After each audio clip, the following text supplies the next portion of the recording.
Thomas Paine was wafted over to Philadelphia in the same way. The most unacknowledged of our founding fathers, subject of my next book, with a letter from Benjamin Franklin in his pocket recommending him to people, and very soon became part of the ferment of the bookshop and cafe and coffee house and ale house culture that was to lead to the incubation of the artisan form of the American Revolution and the wonderful pamphlets that led to it. Benjamin Franklin, of course, is the senior citizen of all this, and Thomas Jefferson, Benjamin Rush, a great physician, are others. The polymathic nature of Mr. Jefferson is what has to strike anyone who reads about it, let alone someone who tries to write about it. This is a guy who could have been, well, very nearly was, and in fact was for a time, a very excellent lawyer. He could have been the greatest lawyer of his day very easily. He could have been and was a very great architect. He was a very distinguished botanist, exchanged clippings and cuttings of plants and flowers from all over, understood grafting and other matters which I must say I don't. Though he was good at viniculture, which I do have an interest, and though Virginia wines are still not yet quite up to snuff, they're a lot better than the Connecticut Chardonnay, I can assure you of that. You know there's a winery now in every single state of this union. That's something we should all be very proud of. That wasn't true. But he understood a great deal about how to transplant grapes and matters of this sort. He was able to advise Dr. Jenner, the man who discovered how to inoculate people against the great scourge of the day, smallpox, on how to transport this vaccine without it losing its potency by finding a means of keeping it cool for transport. He, of course, had to fight off people like Timothy Dwight of Yale, Dr. Dwight, still a celebrated divine for some reason, who said it was wrong to try the cowpox inoculation because it would be an interference with God's design. And I suppose if you believe in God's design, smallpox has to be an integral part of it. It's not designed by anybody else, which is a theme to which I must return in a second. When a matter of a treaty on the whaling industry needed to be resolved, Mr. Jefferson was involved in the negotiation of it. He wrote a treatise on whaling in order to be sure that he was fully informed on all points. I'm acutely aware that I've left out a couple of his other attainments. Well, I should mention one very salient one, paleontology. He lived in a pre-Darwinian time, and he and other early paleontologists like de Buffon in France spent a lot of time wondering about things that we don't have to wonder about. How did the seashells get so high up on the mountain, for example? They had no means of knowing this, but within the limits of a pre-Darwinian world, he did a great deal of work on what a Darwinist would easily recognize as origins of species and on the age of the terrestrial globe.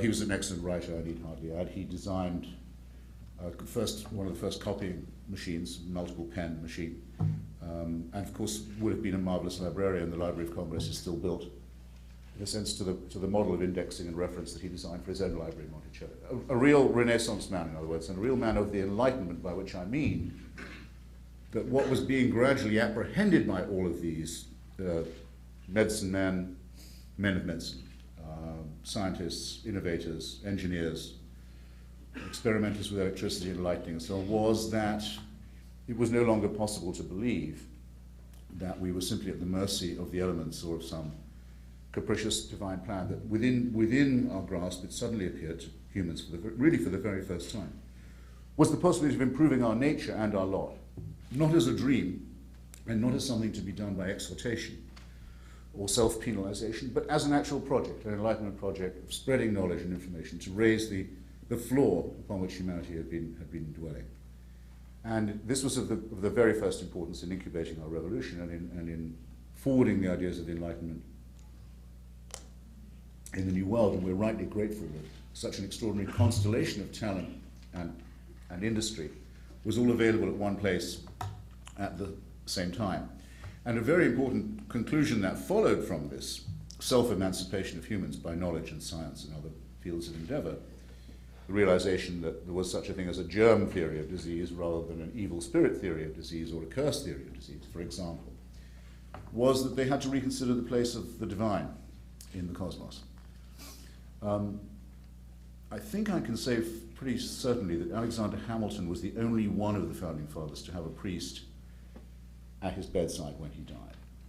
And that was because there was a squabble among the priests as to who should attend him in his last agony as he died from Aaron Burr's bullets in his abdomen. And there was also a squabble among some priests who said that they wouldn't attend the bedside of a man who'd engaged in dueling. So the vulgarity of that hardly makes a very grand exception to my general rule, which is these men were not Christians. Most of them were, I think, not even deists. I think I'd be willing to argue that Thomas Jefferson, most of the time, was an atheist, though he had to keep it very quiet. For example, I'll just add slightly to the list of his attainments. After he's been in power for 25 years, which is after he's been governor of Virginia and after he's written the Declaration of Independence, after he's retired from the White House, in other words, still ahead of him is the achievement of creating the University of Virginia at Charlottesville, the first secular university in the country, and the authorship of what we call the Jefferson Bible, which the Unitarian Church can and still will give you a copy of, and so will Congress if you go and ask for one for free. And this consists of the exercise of taking a Bible in one hand and a razor blade in the other, and cutting out all the bits that are fantastic, unbelievable, inconsistent, or outright damnably immoral, which, as you will see when you look at the book, leaves you with a very slender volume indeed. Which this exercise he could do in Greek and Hebrew and Latin as well as in English, of course, and did, but didn't dare publish it in his lifetime. When asked why he was doing it, said he was trying to think of a simplifying Bible to help to convert the Indians, which showed that the other thing that can be depressing about writing about Jefferson, which is in general the absence in him of any very highly developed sense of humor, wasn't completely absent. When present, was very dry indeed. So the necessary counterpart of the Enlightenment culture and atmosphere from which Jefferson originates is the idea of the secular state, the republic where the government takes no side in religious disputes, no view of religion, and doesn't intervene to establish any church. And the three achievements that Jefferson wanted noted on his obelisk at Monticello, which I'm sure some of you have seen, were only the following: that he'd been the author of the Declaration of Independence, the founder of the University of Virginia, and the author of the Virginia Statute on Religious Freedom.